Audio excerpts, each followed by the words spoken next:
I want to welcome you to Dream Chasers Radio with me, your host, Yaya Diamond. What's up, peoples? How you doing? Oh my gosh. Today we have an amazing guest. We have a great guest today. I have followed these guys and I think that they're amazing. What they're doing, what they're saying, and everything that they've done. I mean, they're behind bars, but they're making history with their monumental book, Unity of the Forgotten, as well as other books that are just coming out. I mean, I think they're amazing. And so we're talking to one of the guys today, and I want to go ahead and have him introduce himself. So please tell us your name, your age, and something about you, a little bit about you, please. Okay. My name is Harvey, but I go by ASK Reese. ASK means All-Star Kid Reese, or ask me about me if you want to know about me. I'm 28 years old. I'm out of Ohio. I do music. I'm not a rapper, but I'm an artist. I love to write music, different genres, kids, women, men, whoever. Awesome. A little bit. I have a clothing line called So Dope Clothing. Really? Oh, that is so cool. Huh? That is so cool. Yeah, I got a clothing line called So Dope Clothing, and basically what that is just like I did 6 years in prison, and I basically self-taught myself how to do business. Basically, like create an EIN, LLC, and basically be an entrepreneur. I went away when I was 18, and I came home when I was 25. So I became an adult in prison. So I knew I didn't want to be like everybody else in my community. I knew I've been locked up a lot, and every time I came home from jail or group home or treatment center, it would always be the same thing. It would be like the same people on the block selling the same amount of weight or whatever they were doing, and nobody was progressing. So I knew that I didn't want to go that road when I got out because I knew it might end back up in here, which I'm already in. And I came home during the pandemic, 2020, March 3rd. I dabbed a little bit into the streets, and then I had took the money from PUA and the streets, and I invested into a clothing store and a clothing line and stuff like that, and financed my music, and it just took off from there. Wow, that is so cool. That is so cool. Okay, so how do you feel about the book? Book? Yeah. How did I feel about the book, man? It was dope. Like, I ain't gonna lie to you. Like, I'm a reader. I love to read. One of the books I'm reading right now is Think and Grow Rich. Oh, so, yeah, that's a good one. Then another book is called The Prosperity Bible. So, it's about a group of men. Napoleon Hill was one of them. Holmes was one of them. Franklin is one of them. The book was, I really think that's the type of book that needs to be in every classroom in the middle school. Because I've really never seen the book touch me like that and touch on them type of subjects. I got to see things from a different point of view, which really hit home with me to the point where I actually just asked them, can I buy that book? Wow. So I really think it was dope. A lot of things that I didn't know. I never knew that Central Park was a black community before it was Central Park. That's right. And it was dope. It was really dope. It gave me a lot of unlock because as a black man myself, I think about me and my race and what we went through and my history.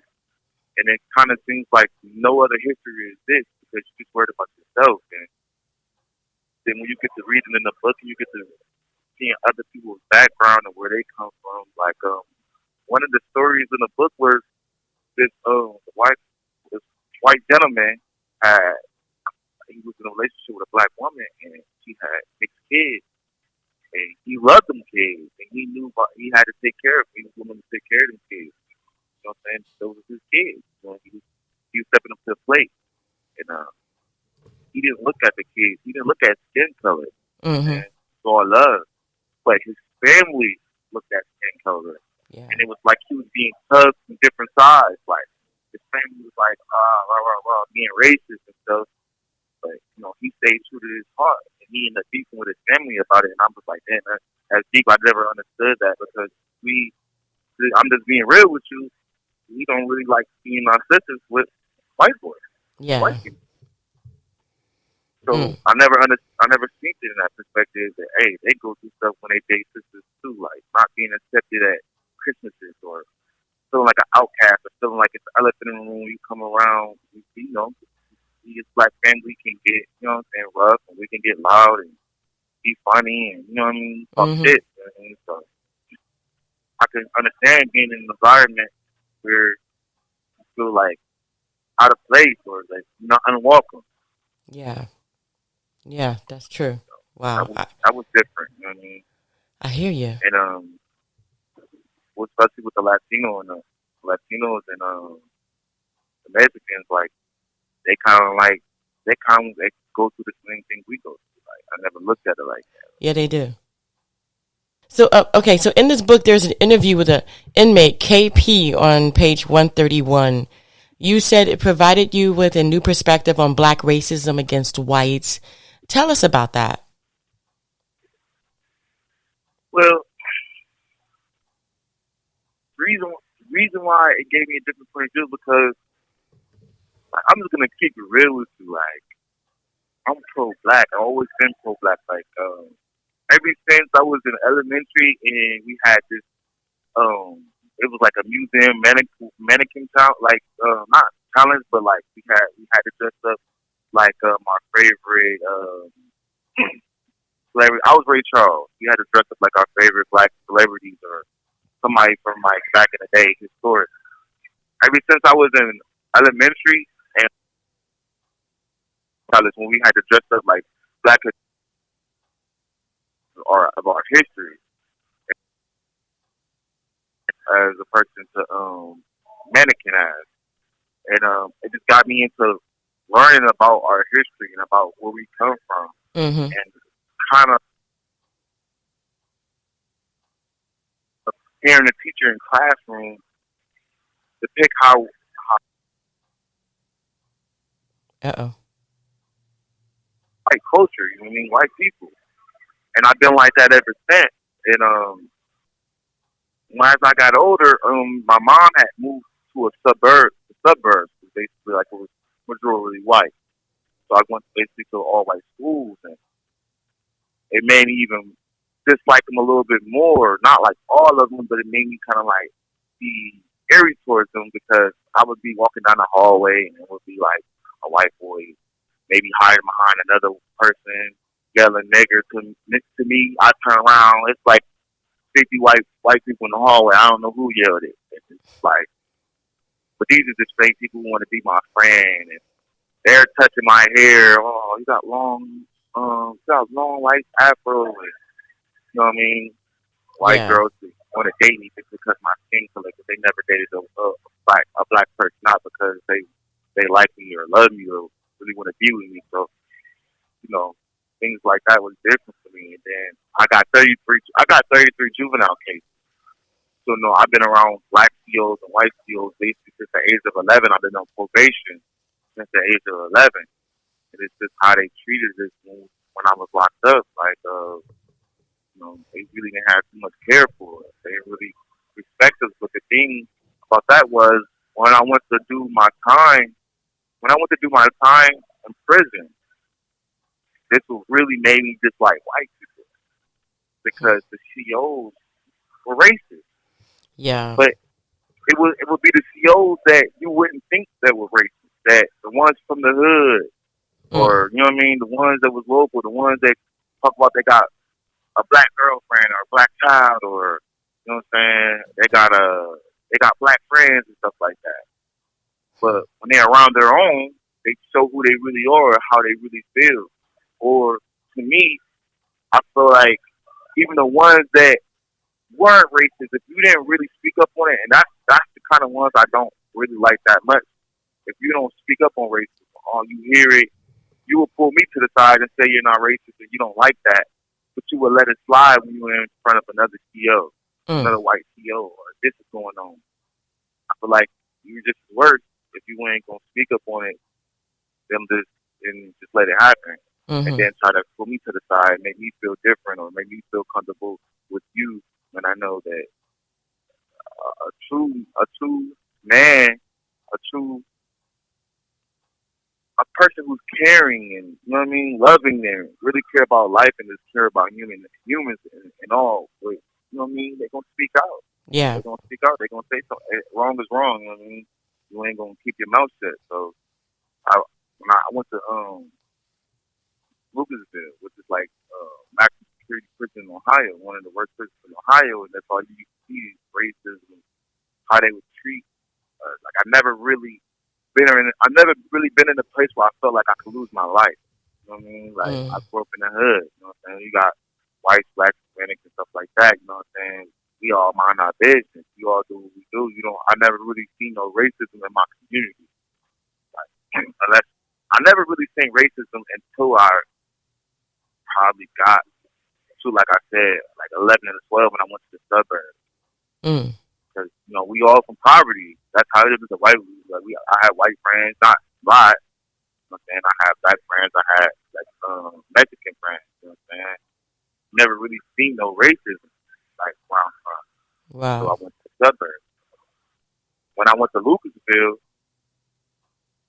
when I really seen it. I think I was probably like 23, 24, and I really seen racism. Like I really seen a group of white people that really hate. You know, when you go to prison, you see ABs, Aryan brothers, and stuff like that. But Mm. at the end of the day, they just doing that for a lot of them just doing it for protection. And you know what I'm saying? You know what I'm saying? Yeah, I Keep got you. their own and be about their own. And, you know, they don't want to be messed with like stuff like that. You know what I'm saying? So that's understandable. I mean, that's natural. If you can't hold your own, you know what I'm saying? That's what people do.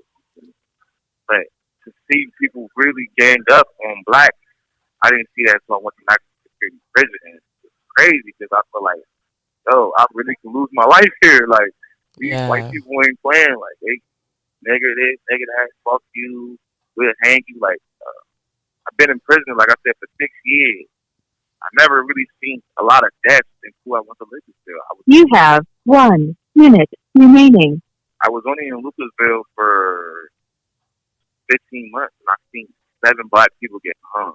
And Mm. this is from 2018 to 2020. So like, I didn't even think things like that was still going on. And the fact that these COs, they're cousins and uncles and nieces and nephews to these judges in these areas. So this shit is getting covered up. They're not, you know, and stuff is not making the news. They're not delivering their bodies to their family members. They're burying their bodies in the back of the prison. Ain't no examiner looking at this. But these Yeah, I people getting know. away with murder. I know. All right, so you were talking, and my goodness gracious, I mean, all the things that you said are just wow. You're right. We didn't know. We don't have the idea. We don't know that they're doing that. That is just crazy. That's crazy. Wow. So you also said a white man changed your mind, and he was on a bike. Can you tell that story? Okay, yeah. Like I said, and that's not who I am today. But I can honestly say, yeah, I used to be racist. Mm. And I was probably 14, 15 years old, and I was walking home from football practice. I probably was like 11, 12 p.m. at night, you know what I mean? Mm-hmm. And I'm walking down the street, and it was like some drunk teenage high schoolers. They was driving by in a Hummer. They started throwing a bottle at me, calling me niggers and stuff like that. You know what I'm saying? So I'm yelling back. I'm not really saying no racist shit. You know, I'm talking shit. You know, I just keep walking and keep walking, but it's on my mind. Like, damn, like I'm thinking, like, damn, they could have killed me. Like, nobody would have did nothing about it. Or, you know what I mean? Wow. Nobody would have seen. Or, you know what I mean? I'm like, damn, like, why people got to be like that? Like, Mm-hmm. I'm just minding my own business. So as I'm walking, I'll get close to home. I'm probably like a mile up the road, and you know how you feel a presence behind you. So when I turned around, it was an older gentleman, probably was in his 40s or 50s. He was riding on a bike, and he stopped, and he looked at me. He was like, "I want you to know something, man." He got off his bike and he said, "I want you to know something." He grabbed my hand, And I'm looking at him crazy because I'm like 12, 13 years old. He like, we all don't feel that way. We got love in our heart too. You don't deserve to go through that, and you didn't deserve for them to do that to you. I just want to let you know, everybody in this community don't feel the way they feel. You're welcome here. And it really changed my outlook because I never heard a person talk to me like that. I never heard a person, you know what I mean? Like,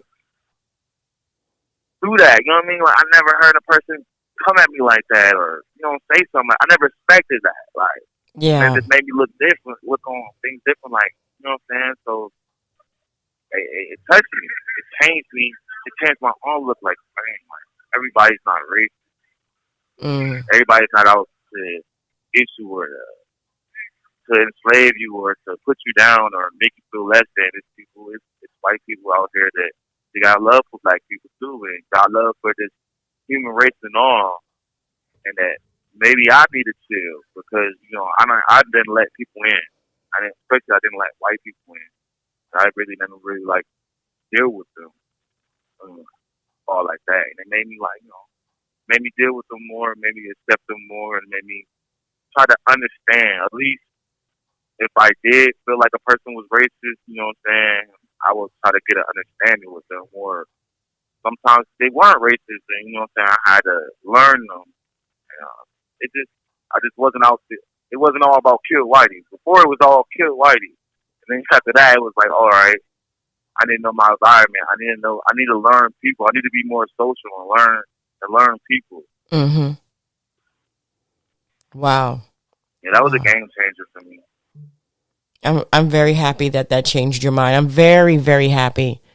You know, as a person who, I mean, think about it. I mean, like we were talking earlier. You know, you don't know who's in your family really, and literally speaking, we're all on this earth together, and we need to get together, and we need to understand each other. You know, and they have these things called Ancestry and 23andMe. And when you find out your history and you find out that you have different color people in your family, then how does racism really look? Right. You know, how can you deal with the fact that you're not a pure white, you're not a pure black, you're not a pure this, you know what I mean? How do you deal with that? Because now you're not just racist against another color, but now you're racist against your own family. Right. That's true, because it's so crazy that you said that I'm dark skinned, my dad is dark skinned. My grandpa is mixed. But you don't realize that stuff until you get older. Like when you see a black person, white, black, whatever, you just think they're black. It ain't no mix or white or nothing like that. But then when you get older, you get to realizing some of the things you thought and think like, oh, well, my granddad had to have a white mama, white dad, or mixed mom and dad, which means he had white in him. You know what I mean?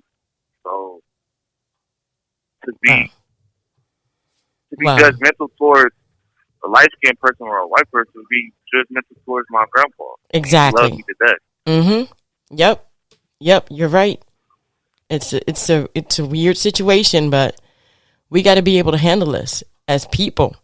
You know. Definitely. And the other thing I want to say, I think a lot of us as blacks need to stop thinking everything is about racism. I think we play that racism card a lot. Yeah. And I feel like if we get beyond racism, because how I look at it is, you got the rich people and you got the poor people. That's how I look at it. Nowadays, that's how I look at it, because there's a lot of poor white people, it's a lot of poor Mexican Latinos, and a lot of poor black people. Yeah. And the people that's higher up, these congressmen and these representatives, they not looking at color. They're looking at, hey, you don't got no money, you don't got no say so. And they use these news channels to be racist.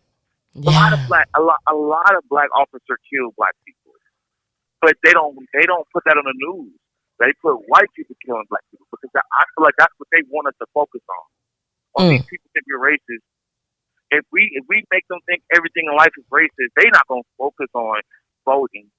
They're not gonna focus on these politics and to go out and vote to get playgrounds in the community, to get our community cleaned up, these streets cleaned up, these houses in our community built better. Because they focus on a cop killing a black person. They've been doing that for years. Black cops been killing black people for years. You know what I mean? I feel like it's beyond race now, and we need to look past that, and we need to come together and be like, well, how can we come together as a community and not a race community, a community in all, and say and go to these town meetings? Mm-hmm. We don't do that. We don't go to these local town meetings. So that's why we don't know nothing about these loan programs, these programs we got for each other. Like, they got HMA housing in the suburbs, but people don't know that. They got HMA housing for black people in the suburbs, but a lot of black people don't know that. Because they so depict on race. They so depict on people being racist, and it's bigger than that. These people are taking over, and these people are controlling our community, and they're pushing us out like they did back in the day. Because I'm from Canton, Ohio, the Holiday City, which is based on football. And they're kicking us, and where we live at is basically close to the Holiday Stadium, which is a tourist attraction. And they're kicking us out to bring the suburban whites and blacks, people with money, Mexicans, whoever, and they're bringing them in the inner city, and they're kicking basically people from property from the urban community, and they kick them out there. Wow. So I feel like we need to be more involved in our community and don't look at race because it's poor white people, poor black people, it's poor. I think we need to focus more on our community, financial, especially schooling. We don't put a lot of money behind our kids' education. We don't put a lot of money behind kids period. Our teachers don't get anything. These nurses, and they take these nurses to taking care of these MRDD people and disabled people and our elderly. They don't get paid nothing. Huh. Wow. And they're locking us up.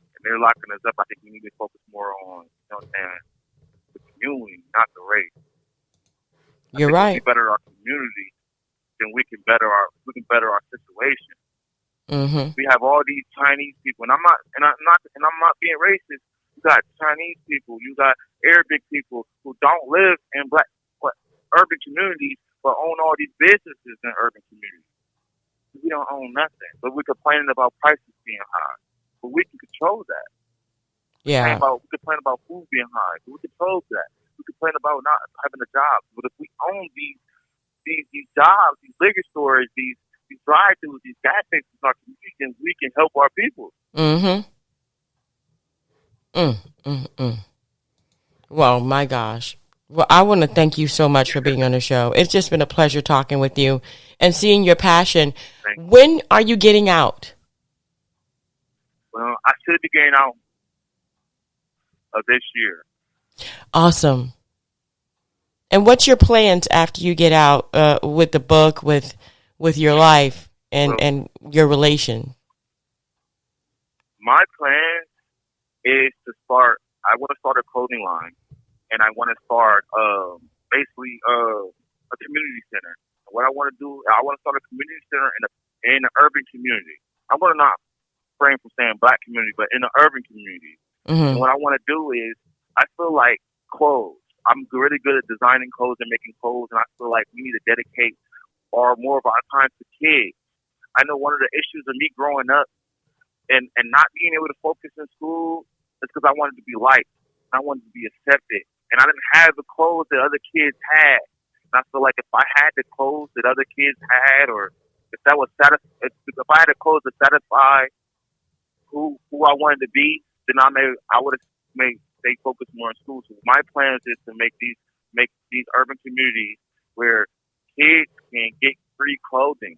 If you do good in school, good grades in school, you don't have to worry about your parents being in poverty and worrying about getting you nice outfits and stuff like that. You can earn them outfits with grades. You be part of the program. You come with report card, and you can make your own outfit.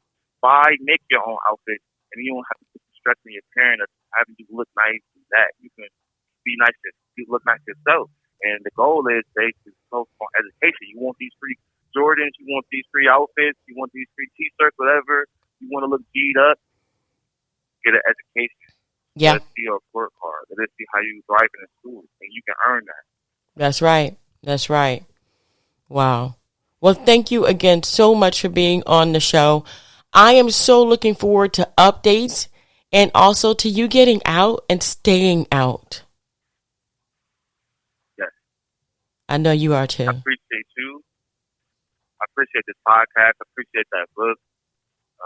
Keep doing what y'all doing. Keep staying blessed. They call me Reese again, ASK Reese. That's my artist name. If y'all want to look up my music, like I say, it's not no gang violence. It's all about uplifting and black love. And I enjoy this conversation. I appreciate y'all.